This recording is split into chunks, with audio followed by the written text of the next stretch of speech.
ಜನ್ಮಕುಂಡಲಿಯಲ್ಲಿ ನವಗ್ರಹಗಳು ಮತ್ತು ನವಧಾನ್ಯಗಳು ಇವುಗಳ ಬಗ್ಗೆ ಎಷ್ಟು ಜನರಿಗೆ ತಿಳಿದಿದೆ?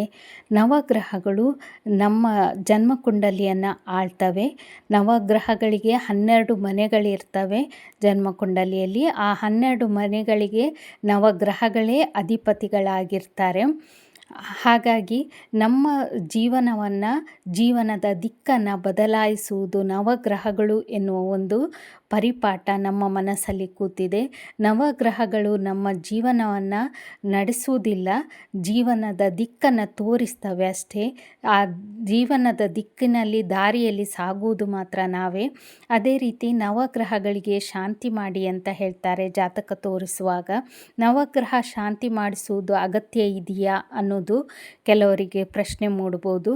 ನವಗ್ರಹ ಶಾಂತಿ ಮಾಡಿಸ್ಬೋದು, ಆದರೆ ನವಗ್ರಹ ಶಾಂತಿ ಮಾಡಿಸಿದ್ದು ಸರಿಯಾಗಲಿಲ್ಲ ಅಥವಾ ದಾನ ಕೊಟ್ಟಿದ್ದು ನಾವು ಯಾರಿಗೆ ದಾನ ಕೊಟ್ಟಿದ್ದೇವೆ ಅವರು ಜಪ ತಪ ಮಾಡುವವರಾಗಿದ್ದರೆ ಮಾತ್ರ ಆ ದಾನಕ್ಕೆ ಒಂದು ಫಲ ಇರುತ್ತೆ. ಸುಮ್ಮನೆ ಯಾರೋ ಒಬ್ಬರಿಗೆ ದಾನ ಕೊಟ್ಟರೆ ಅವರು ಮನೆ ತನಕನೂ ಆ ದಾನವನ್ನು ತಗೊಂಡು ಹೋಗೋದಿಲ್ಲ, ಮನೆಯಲ್ಲಿ ಹೋಗುವ ದಾರಿಯಲ್ಲೇ ಹಾಕಿ ಬಿಡ್ತಾರೆ. ಮನೆ ತನಕ ತಗೊಂಡು ಹೋದರೆ ಅವರ ಮನೆಯ ಗ್ರಹಚಾರ ನಾವು ತಗೊಂಡಾಗೆ ಆಗುತ್ತೆ ಅನ್ನುವ ಒಂದು ಮೂಢನಂಬಿಕೆ ಕೂಡ ಇರುತ್ತೆ. ಹೆಚ್ಚಿನವರು ಎಳ್ಳು ದಾನ ಅಂಥದ್ದೆಲ್ಲ ತಗೊಳ್ಳಿಕ್ಕೆ ಇಷ್ಟಪಡೋದಿಲ್ಲ. ಯಾಕಂದರೆ ಶನಿ ಶಾಂತಿ ಮಾಡಿದಾಗೆ ಅದು ಎಳ್ಳು ದಾನ ಅಂತ ಹೇಳಿದರೆ. ಶನಿ ದೇವರ ಬಗ್ಗೆ ಹೆಚ್ಚಿನವರಿಗೆ ತುಂಬಾ ಭಯ ಇದೆ. ಆ ಭಯ ಪಡುವ ಅವಶ್ಯಕತೆ ಕೂಡ ಇದೆಯಾ ಅನ್ನೋದು ಒಂದು ಪ್ರಶ್ನೆ ಮೂಡ್ತದೆ. ಶನಿ ಕರ್ಮದಾತ, ಹಾಗೆ ದಂಡಾಧಿಕಾರಿ ಕೂಡ ಹೌದು. ಆದರೆ ಶನಿ ಮಹಾದೆಸೆ ಬರುವಾಗ ಮಾತ್ರ ಶನಿ ದೇವರು ನಿಮಗೆ ಕಾಟ ಕೊಡೋಕ್ಕೆ ಸಾಧ್ಯ. 7ನೇ ಶನಿ ಆಗಲಿ, ಪಂಚಮ ಶನಿ ಆಗಲಿ, ಅಷ್ಟಮ ಶನಿ ಆಗಲಿ ಇದ್ದರೆ ನಿಮ್ಮ ಜಾತಕದಲ್ಲಿ ಆವಾಗ ಮಾತ್ರ ಕಾಟ ಕೊಡ್ಬೋದು. ಗುರು ದೆಸೆಯಲ್ಲಿ, ಶುಕ್ರ ದೆಸೆಯಲ್ಲಿ ಅಥವಾ ಬುಧ ದೆಸೆಯಲ್ಲಿ ಆ ರೀತಿ ಇರುವಾಗ ಶನಿ ಬಂದು ಅಲ್ಲಿ ಕಾಟ ಕೊಡೋಕ್ಕಾಗಲ್ಲ. ಹೆಚ್ಚಿನವರಿಗೆ ಅದೊಂದು ಮೂಢನಂಬಿಕೆ ಇದೆ. ನಂಬಿಕೆ ಅಂತ ಹೇಳೋಕ್ಕಾಗಲ್ಲ ಅದನ್ನು. ಶನಿ ದೇವಸ್ಥಾನಕ್ಕೆ ಹೋದರೆ, ನವಗ್ರಹ ದೇವಸ್ಥಾನಕ್ಕೆ ಹೋದರೆ ಕೆಲವರು ನಮಸ್ಕಾರ ಮಾಡಲ್ಲ. ಯಾಕಂತ ಹೇಳಿದರೆ ಶನಿ ಬಂದು ತಲೆ ಮೇಲೆ ಕೂತ್ಕೊಳ್ತಾರೆ ಅಂತ ಹೇಳಿಕೊಂಡು. ಕೆಲವರು ಶನಿ ದೇವಸ್ಥಾನಕ್ಕೆ ಹೋದರೆ ಬೆನ್ನು ಹಾಕಿ ಬರಬಾರ್ದು, ಶನಿ ಹೆಗಲೇರ್ತಾನೆ ಅನ್ನೋದು ಒಂದು ರೂಮರ್ ಇದೆ. ಅದೇ ರೀತಿ ಕಾಲು ಸರಿಯಾಗಿ ತೊಳ್ಕೊಳ್ಬೇಕು, ಅದು ಹಿಂದಿನಿಂದಲೂ ಹೇಳ್ತಾ ಇದ್ರು. ಹಿಮ್ಮಡಿಗೆ ಸರಿಯಾಗಿ ನೀರು ಹಾಕಬೇಕು, ಇಲ್ಲದಿದ್ದರೆ ಶನಿ ದೇವರು ಹಿಡ್ಕೊಳ್ತಾರೆ ಅಂತ ಹೇಳಿ. ಯಾಕಂದರೆ ಶನಿಯನ್ನು ಹಿಮ್ಮಡಿಗೆ ರೆಪ್ರೆಸೆಂಟ್ ಮಾಡ್ತಾರೆ. ಕಾಲಿನ ಗಂಟಿಗೆ, ಹಾಗೆ ಕೂದಲಿಗೆ, ಉಗುರಿಗೆ ಎಲ್ಲ ಶನಿ ಕಾರಕ. ಹಾಗಾಗಿ ಹೇಳ್ತಾರೆ. ಅದನ್ನು ತಪ್ಪು ಅಂತ ಹೇಳಲಿಕ್ಕಿಲ್ಲ, ಅವರವರ ನಂಬಿಕೆ ಅವರವರಿಗೆ ಬಿಟ್ಟದ್ದು. ಅದೇ ರೀತಿ ನಿಮ್ಮ ಜಾತಕದಲ್ಲಿ ಕುಜ ದೋಷ ಇದ್ದರೆ ಕುಜ ಶಾಂತಿ ಮಾಡಿಸಿ, ಅಥವಾ ರಾಹುಕೇತುವಿಗೆ ಏನಾದರೂ ಶಾಂತಿ ಮಾಡಿಸಿ. ಕಾಳಸರ್ಪ ದೋಷ ಇದ್ದರೆ ರಾಹುಕೇತುವಿಗೆ ಶಾಂತಿ ಮಾಡಿಸ್ಲಿಕ್ಕೆ ಹೇಳ್ತಾರೆ.